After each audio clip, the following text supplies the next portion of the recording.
And that's how I was able to take this photograph and turn it into this by using my own drawings and generative AI.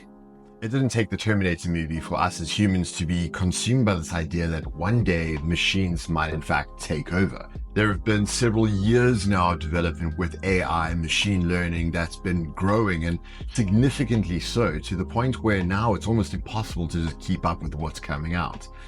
But as a photographer, a lot of this has given me a lot of pause for thought, because this really affects my industry. Where is image making as a core occupation going? As we're entering a new age of AI and AI generation, it really feels like the digital revolution all over again. At that point, full-time working professional photographers were shooting on film, using film cameras. Then there was this massive influx of digital camera photographers, myself included, being part of this first generation that was coming into the industry when digital cameras were really starting to come into play. Being the new kid on the block, I looked at this technology as an incredible way to be able to be quicker with my iteration of photo shoots. I didn't have to develop film and wait to see what the end result of my photo shoot was. It kind of makes me think that this is another one of those revolutionary steps forward, where I'm now on the older generation of having worked with both a little bit of film, but mostly digital cameras. And now the industry's changed to something where it's being generated even faster. What really hit home with me about digital cameras and digital photography as a whole was it reduced that barrier of entry for new creators to get into the space. It feels very similar right now, where the barrier for entry to create imagery has just become even simpler. Once again, we're coming to a pivotal point in image making and how that is done with the technology and the tools that we have available. I've made my entire career on digital photography, which means that I was able to very quickly work with my digital file and manipulate it in order to get what I wanted. We now sit at the point where generative AI is helping us create some things a lot quicker once again. I can understand that there's massive fears as to what this is going to do to the industry as a whole.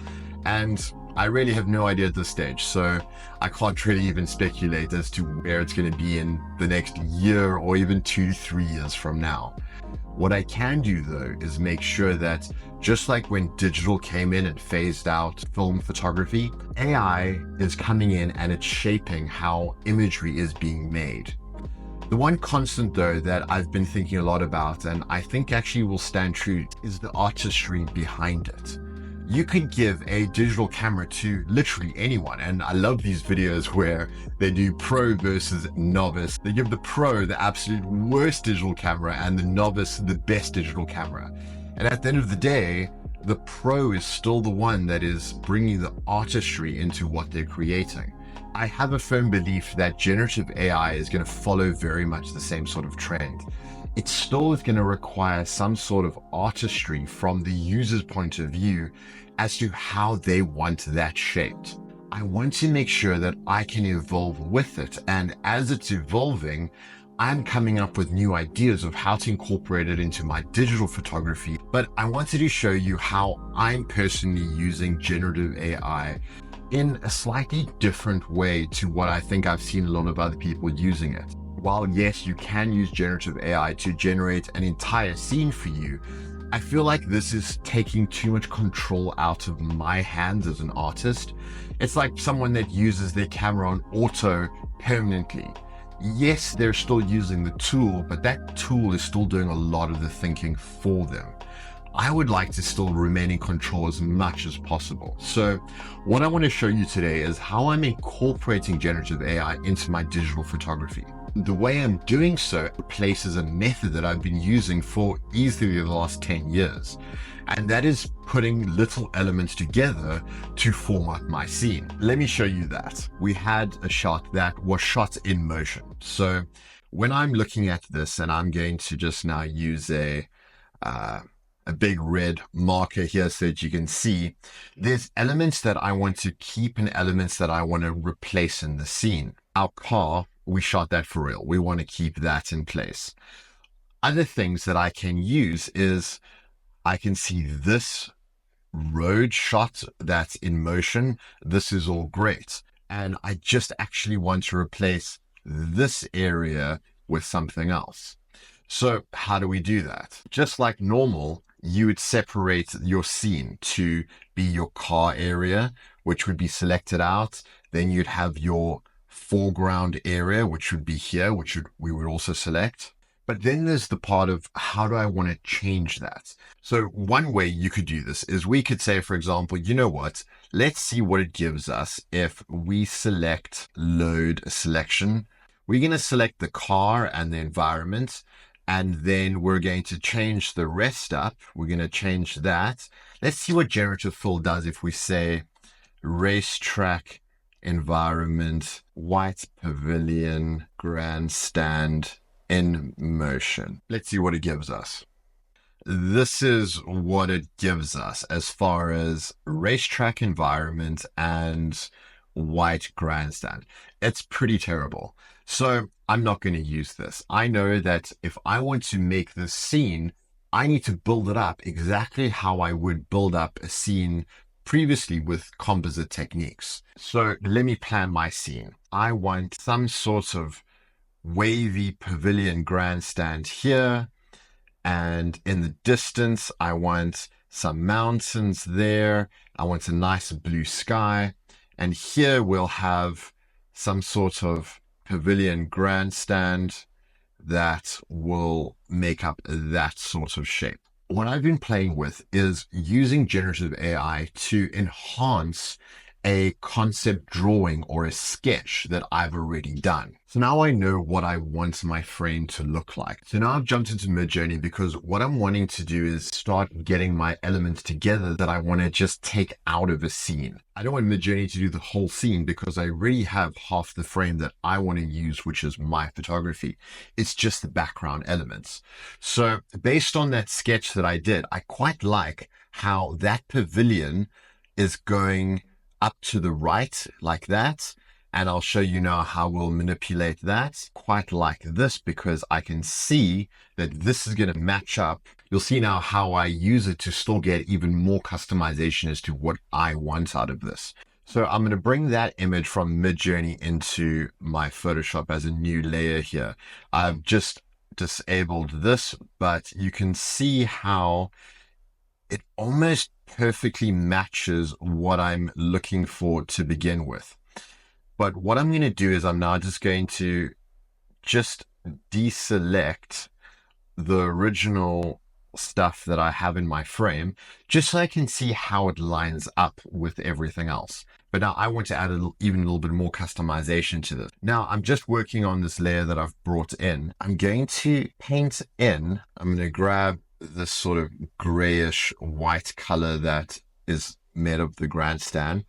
And I'm actually going to, on a new layer, draw in those curvy bits that I actually wanted in my original idea and concept of this pavilion grandstand. But I'm now just changing up the shape in a way that will let me just customize this a little bit. So this is just very rudimentary painting. You can see that this is basically just shaping that I'm doing here. So I'm just going to do that up till there. And then I'm just going to, so that it looks like what would have been a highlight, going to add what would be a nice clean highlight onto that. So there we go. So we're starting to, in a very crude way, draw in what we're wanting our object to look like. So I'm going to leave in the bits that I do like, which is the grandstand and this little wall here. But everything else is now starting to be a shape that I'm wanting it to be. I want to now also just get rid of, I'm going to just paint out this area of the tarmac so that it's sort of clean. And then you know what, on this side as well, this grass, I'm going to go, I want this grass to come up to this edge.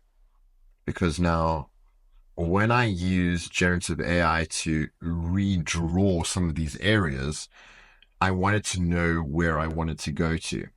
And I'm going to go with, you know what, that works for me. So now what I'm going to do is I'm just going to merge all those layers together because I just want to take this.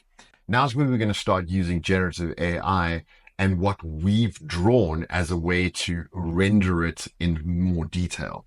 I'm then going to take that rough real-time drawing that Creo gave me, and I'm going to use their own image enhancer to add in even more details to bring out a little bit more photorealism in what I sketched out. Okay, so we're back in Photoshop, and I've just dropped in that image that Creo AI has given me. What I'm interested in is this little area here of the grandstand that's behind the car. I don't actually need this car, which has now become a morphed version of, I don't know what it is, Mercedes-Benz mixed with a Ford or something like that. So I'm actually just going to do this very, very crudely, and I'm just going to take out this area as what I want to keep, and the rest can actually go by for now. So this is the area that I want to keep for now. Now you'll see how this is starting to be like little building blocks into everything that we're going to merge together. Now I also know that this layer is going to be in motion. So I'm going to use the blur gallery and I'm going to use the path blur to just add a little bit more blur to this so that it matches what is going on in my scene.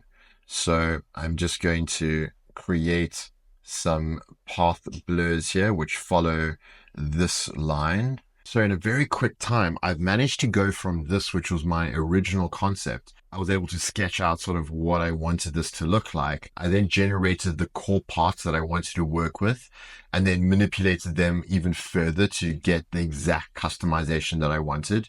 Then I used AI to render that sketch out in a way that gave it photographic detail.